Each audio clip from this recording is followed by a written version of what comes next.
Hello, I'm Locke Meredith. I'd like to invite you to join me on the next Legal Lines, where my guest is Fred Raiford. He is the City of Baton Rouge and East Baton Rouge Parish Director for Transportation and Drainage Services. Fred is going to talk to us about $1.5 billion that the city now has available to start improving our infrastructure and roads and bridges, and likewise, hopefully, prevent the flooding to the degree that it's occurred. So join us on the next Legal Lines with Fred Raiford. One of the reasons I love this firm is that the moment you walk through the doors, you're so much more than business. You're family, which means we're going to fight for you as if you're family. Most of the people we represent come from past clients who have referred friends, family members, other people they love to us to represent them in the same way we represented the persons who referred them. We all pull from each other's experiences, knowledge of the law, so that we get you not only a solution to your problems, but the best solution that we can come up with for your problems. Knowledge is power, and the folks who know what they're doing empower you. They enable you to make the right kind of decisions that best serves you. And that's our number one goal, frankly. Our number one ministry is to serve you.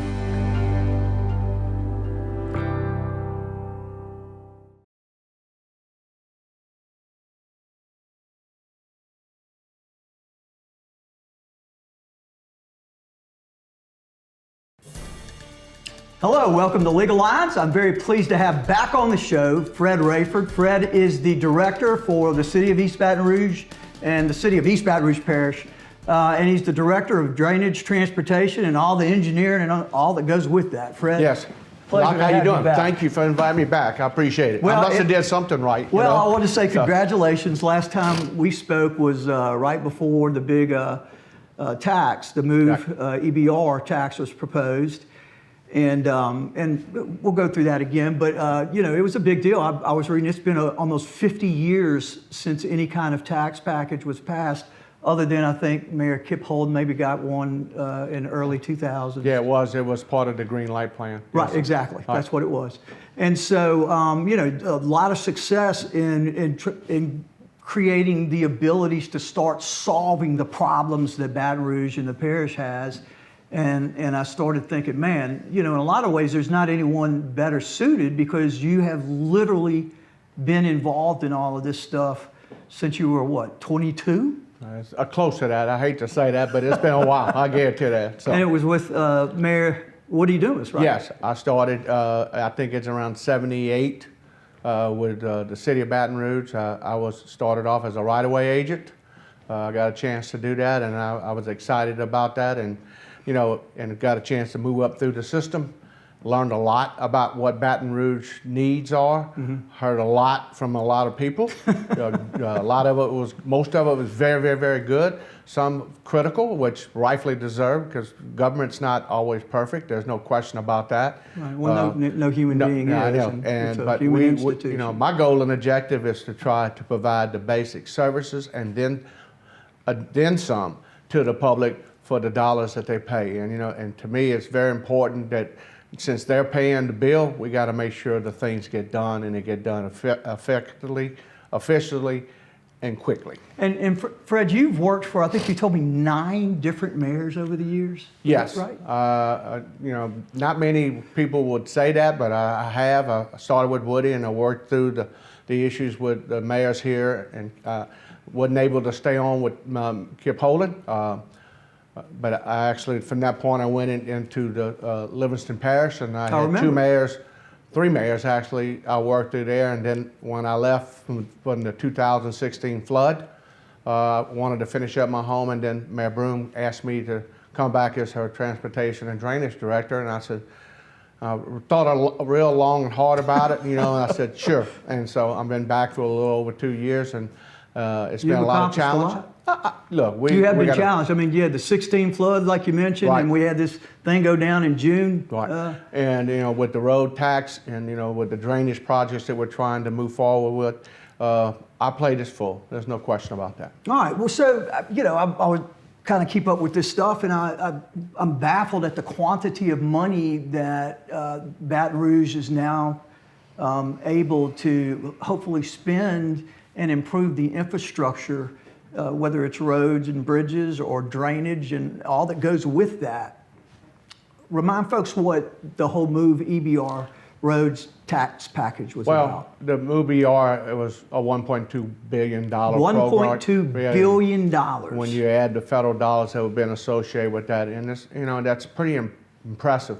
Most people thought we would never get that even close, and I think when you have about a little over 60%, in the areas of this parish are really not real tax, pro-tax, but it did. And I believe people understand, I think people understand that they're tired of sitting in traffic. They're tired, they want to have this infrastructure improved. And it's just the right way to do it because everybody pays. Exactly. It's a sales tax and it's not a property tax. Everybody pays. It's not a property tax. That including is a people who big buy deal to me, groceries too. and spend in restaurants here in East Baton Rouge Parish. Which I read is probably about, they're going to pay roughly 20% 20% of the overall cost, yes. So it was passed. It's a sales tax. It's a half-cent sales tax. I saw business giants like Mike Wampold and Bernhard were supporting it along with a lot of other folks. Yes. So you have a lot of push and a lot of commitment from the business community. And then on top of that, you've got another $255 million that has been made available. We've got a few more hoops we had to jump through, but you put both of those together, it's like a $1.5 billion infrastructure. You don't normally get that type of opportunity, and while it may be a challenge, I like that challenge because I know these things that are out there we need, the drainage projects that are on that list. We've been needing those since the 1990s. And it was actually programmed at that time, but we never could get the federal match money. And thank God to our delegation, we were able to secure that $255 million. And it's a great time for us to move forward with that. And including with that, without drainage, you can't really build real good roads. So with the drainage improvements we have, with the infrastructure following right behind those things, I think Baton Rouge is set to really move forward. I think everybody's going to look forward to it. And I want to do a shout out too to our U.S. Senators Cassidy and Kennedy and also Garrett Graves. I know Garrett's worked his hiney off as well as all you guys. And it's been a local, state, and federal effort. There's been a lot of partnerships for that. Nobody can just do one thing, but Garrett has done a fantastic job of helping us secure this funds. But, there are a lot of people who were involved in this process, and we just got to be sure that we fulfill that obligation. So, I'm going, good God, that's a lot of money. I don't even know where I would begin, what the process would be to start trying to figure out, who to hire. Well, first of all, what to do. Then who can do it, picking out who can do it, pay the right money, monitor it, all that. Explain to folks kind of how that whole plate set is on the table. Well, to be honest, while we may handle some of the work in-house with our employees, we don't have the staffing that's necessary to handle that type of volume of projects or the funding issues. Well, frankly, Fred, everything I'm reading is cities are moving to privatization of a lot of things, right? Yes, absolutely. Isn't that really kind of what this is in some ways? It is, because if you don't have the staffing, you don't want to go hire people. You'd rather hire firms that do this on a day-to-day basis who has that experience, and that's what we've been able to do. And they're competitive bids, right? Yeah, well, it's through a selection process, but we do the negotiations. And the selection was through an engineer professional board of engineers, and they look at the talent, they looked at the overall jobs that they have done to other cities. They had to, look at the staffing that they have, the qualifications. And then once we have a team that sat together and looked at it, scored up the cards and made those decisions. And we had two firms for the Move EBR program. One for the capacity was CSRS, and the other one is Stantec, which is for the enhancement and signalization for East Baton Rouge Parish. Okay, I want to get into those two parts in just a second. Mm-hmm. Who is the group of folks that kind of sits around the table and kind of guides you in the mayor room and the rest of the players on these decisions? Well, the process is fairly simple. We have selections that we have had approved by the council. There's a board. So the Metro Council's involved, the mayor's involved. Everybody gets involved in the process, and I think that's the right way to do it. what we try to do is be sure we don't deal with as many politics sometimes. We're going to try to look at it from a professional standpoint. So that's where we are. All right, we'll continue this on the next segment. This is Locke Meredith with Fred Raiford. We'll be right back talking about $1.5 billion being spent on infrastructure. One of the reasons I love this firm is that the moment you walk through the doors, you're so much more than business. You're family, which means we're going to fight for you as if you're family. Most of the people we represent come from past clients who have referred friends, family members, other people they love to us to represent them in the same way we represented the persons who referred them. We all pull from each other's experiences, knowledge, the law, so that we get you not only a solution to your problems, but the best solution that we can come up with for your problems. Knowledge is power, and the folks who know what they're doing empower you. They enable you to make the right kind of decisions that best serves you. And that's our number one goal, frankly. Our number one ministry is to serve you.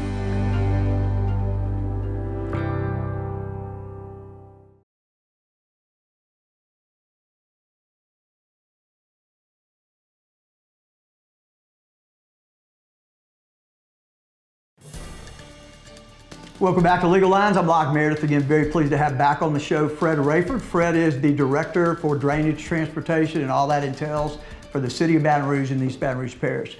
Let's dive back in. We were talking about $1.2 billion in the MOVE EBR tax program that was voted on and approved December 8th of last year. Right.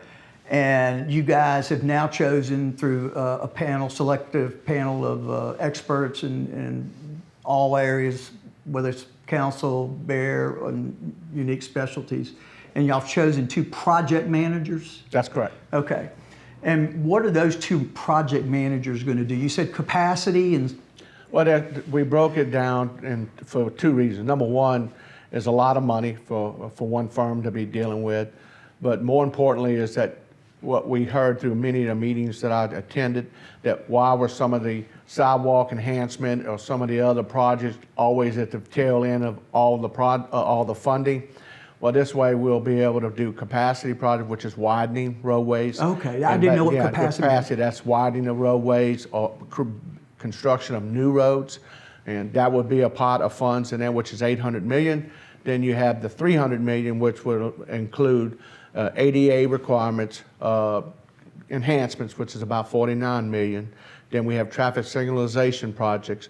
Then we have some connector streets that we're looking at that the second firm would come in and handle, which is Stantec.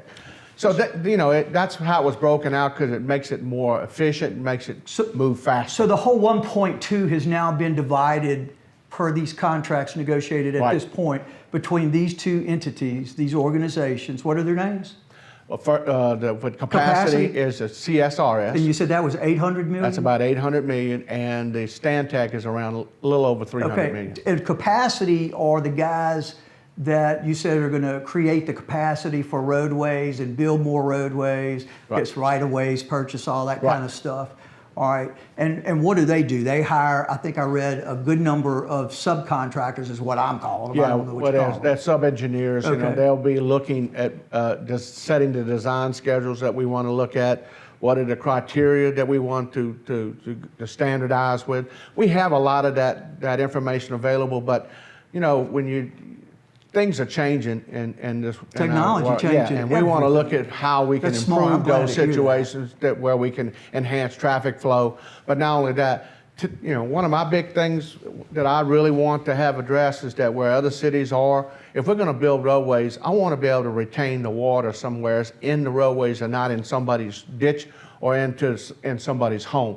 I can't build a lot of infrastructure and having all this water shoot down to these ditches and frankly, have an impact on the community. You and I have talked about this for decades. Yeah, I mean, it sure seems like the flooding has increased over the decades as more stuff's built. Yeah, I mean, we got to be more resilient, on that, and I think that will help us in regards to that. So that's what part of the program So is. you said these guys are engineers. Is this all just preliminary stuff that's going on right now? That's correct. Is this like a contract that has different sections in it?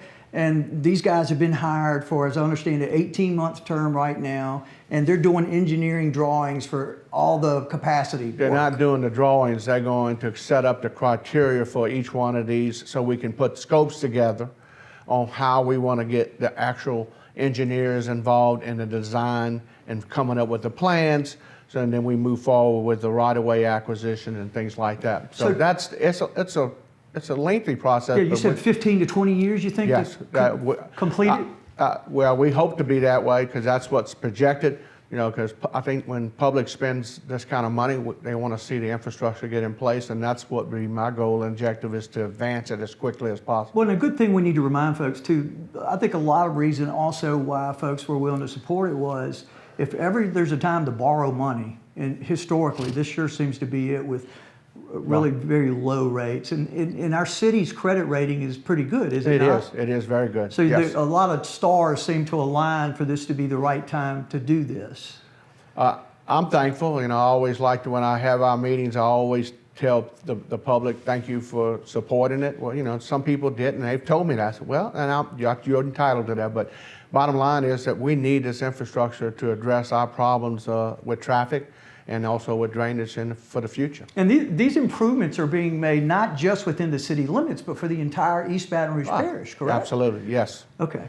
And so this 18-month term, if they do their job well, renegotiate the contract terms again? Yes, and normally, unless they're not fulfilling their contract obligations, and we'll be very strict about it because we have time frames and time schedules that we want things done. That was my next question. Is there deadlines, and if they screw it up, that's part of the criteria that we're going to establish right on the front end. We're going to set that, what the management styles are going to be, and we don't want this program, the capacity program, and also having the enhancement be two different programs. They're going to be working together, so we know and using the same standards.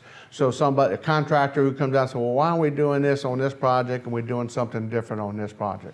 Okay. So, I mean, it is a lot of work to get done, but it can be done correctly and I think efficiently, and we can manage it very well. And biggest thing is an outreach, which I wanted to mention to you, and public outreach. I want to talk about that too. Yeah. Explain, you said the capacity initial stuff is going to be scoping this stuff out, getting that prepared, and then take me through the phases of this. So right now that's what they're doing. I think the contracts were just signed, right? Well, they were just approved Wednesday. Approved, I mean. Yes, yes. And they will be signed before the 4th. Okay, and I know there was a lot of haggling around there for a while. It seemed like a few months, but that's gotten taken care of now. So now the contracts are signed with the project managers, and it's technically, I guess, begun. And so what is the next stage? You mentioned buy right-of-ways? Well, that's part of it. The next thing is to set your priority. You got to set priority on all these projects. People want to know, well, when is this project going to take place? So I want to be first in line. Absolutely. Yeah. And I assure you, when we set this priority, and there will be a bunch of factors that we will look at, and we have members of the community that will be looking at that have some understanding of what it takes to do what we're doing, but set some priorities so all these projects can go in line the way they're supposed to.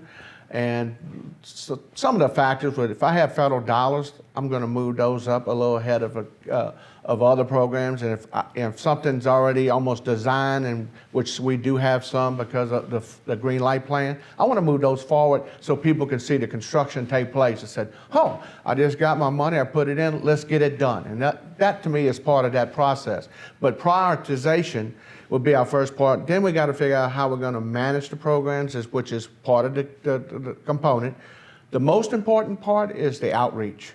And the outreach is to make sure the public is involved in what we do. And every meeting that I attended, I told them, we're not doing a project until the community at least knows what we're doing. And I think back then you were telling you'd been to at least 40 or 50 meetings. And that's a commitment that we've made, and that will be honored, because now we may not be able to do everything everybody wants, but they're going to at least know what we're doing before we get started and not find out after the fact. Okay, and so as I was reading, as I understand it, y'all are going to bond about $100 million now, is that right?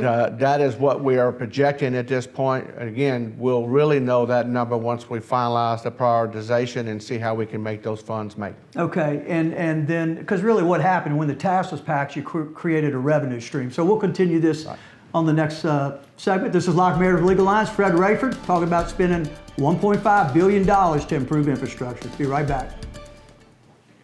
One of the reasons I love this firm is that the moment you walk through the doors, you're so much more than business. your family, which means we're going to fight for you as if you're family. Most of the people we represent come from past clients who have referred friends, family members, other people they love to us to represent them in the same way we represented the persons who referred them. We all pull from each other's experiences, knowledge, and the law so that we get you not only a solution to your problems, but the best solution that we can come up with for your problems. Knowledge is power, and the folks who know what they're doing empower you. They enable you to make the right kind of decisions that best serves you. And that's our number one goal, frankly. Our number one ministry is to serve you.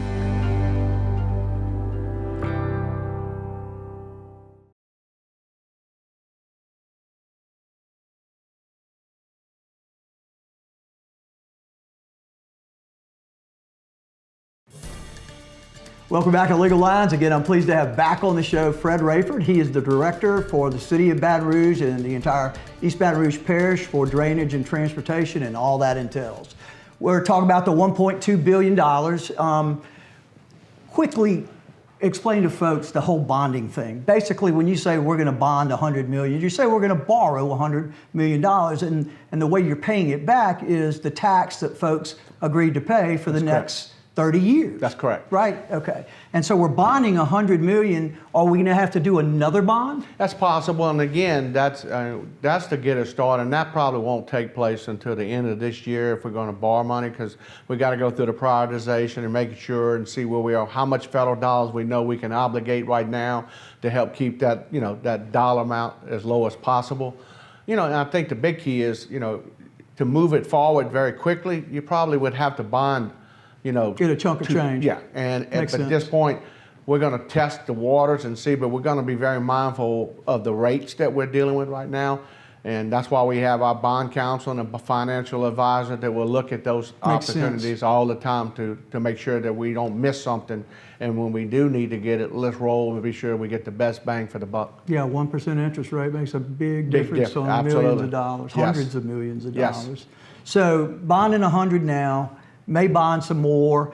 I think we've talked that you're hoping that the sales tax generates what, 40 million a year or About something? 45 million is what's projected, and again, that wasn't real high at that point. I wanted to be kind of conservative for that, from that perspective. But I think that, if we can get by with that and get some of our bigger projects out on the front end, we may be able to reduce that overall dollar amount to bond, maybe possibly on the second round. And that way, the city's keeping more money for itself to spend on improvements instead of interest or something. Certainly, and we could pay off that note quicker if we can that have makes some sense savings. too. Heck yeah, probably the best way. Yes. Unless the rates go real high. So I've also read that there's this hope, at least for the smaller stuff, we would just build it or make the improvements as the tax revenue comes in. That is very possible. I mean, we have some projects that are anywhere from $2.5 to maybe $15 million.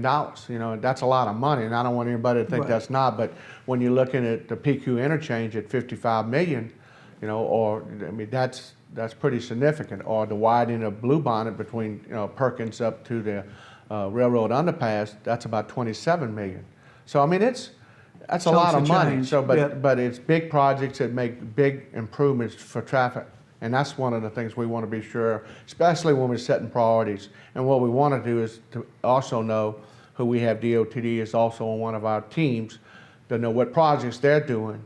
So you're not overlapping. So well, not only Because overlapping, are we improving some of their streets? Yes, actually? we are. We're improving a lot of their streets. So they ought to be kicking in here. Well, that's one of the things that we meet Well, with DOTD pretty often to discuss those things. So, but it's worked out very well. DOTD has worked very well with us, and I believe that will continue to happen, especially with Secretary Sean Wilson. All right, well, great.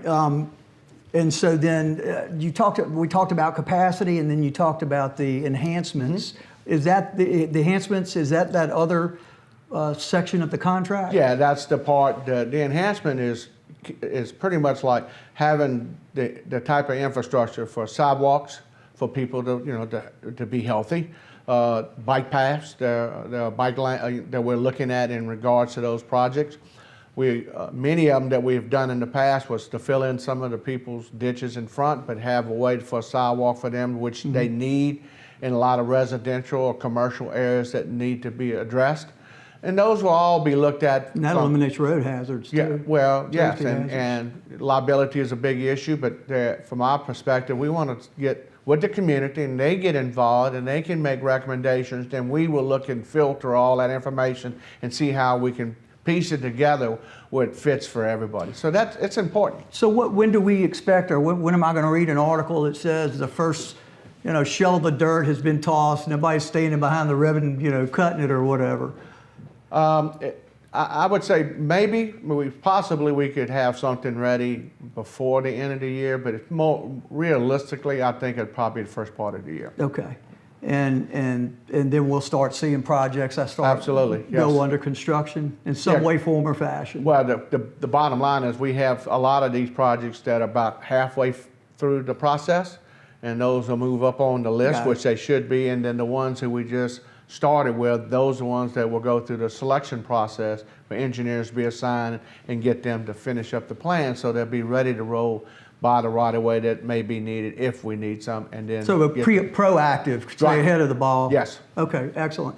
Well, let's shift gears a little bit because been reading, sounds like a little controversy going on, at least from what I'm reading, but I don't know if it's accurate, about this whole drainage, what is it, $255 million that the feds are saying they'll give us if we put up some matching percentage, which I think Garrett Graves had negotiated down, Congressman Graves, from 35% to 25%. That's correct. Okay, so kind of tell me what the numbers are. Well, So we get 255 if we come up with what? we have to come up with $65 million, and part of that is, is to bail to buy the right of way, and that's about $40 million that has been that they've been separated out of the program that we have to do the acquisition of right of way. And some people say we don't need right of way. Well, yeah, we do, because some places are going to be widened. It's not just cleaning the canal. Right. But when we do the widening, that many places in our parish we have utilities located in the back Gotta of these move 'em. properties. So those all have to be relocated, which means you buy more additional right-of-way. So those are part of it. Utilities have to be involved, and once we get the modeling data, I actually will know on some of these 5 channels whether I'm going to have to do some bridge replacement or not. And so Okay. those are the things that we have to deal with. And so I guess the issue now that I'm reading about is the city has to come up with that money one way, form, or fashion, and either it's what the city says it doesn't have it and can't generate it, and the state says we can't do it right now, I guess, and then you're hoping the feds will help or some third parties. How are we doing on all that? Well, there are pots of funding out there. Because are we going to lose it if we don't match the money? That is a possibility, and that's something Can't let it that we happen. can't let that Yeah. happen, because I don't think you'll ever get this opportunity again.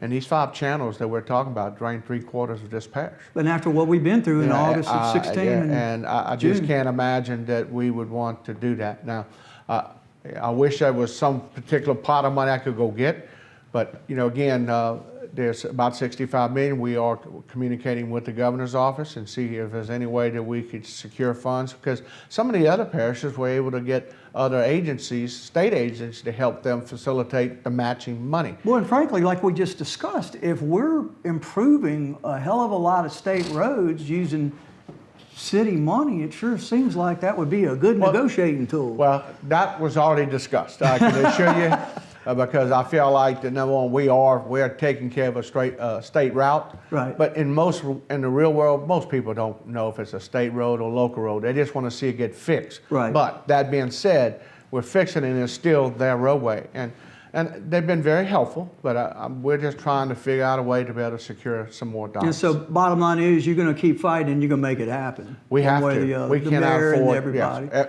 we cannot afford to miss it. Fred, thank you so much. Absolutely, It's been Locke, I wonderful appreciate having it. you Yes, back. sir. This is Locke Meredith Legal Lines. Fred Raiford, the Director for Traffic and Drainage for East Baton Rouge Parish in the city. Thanks for being with us.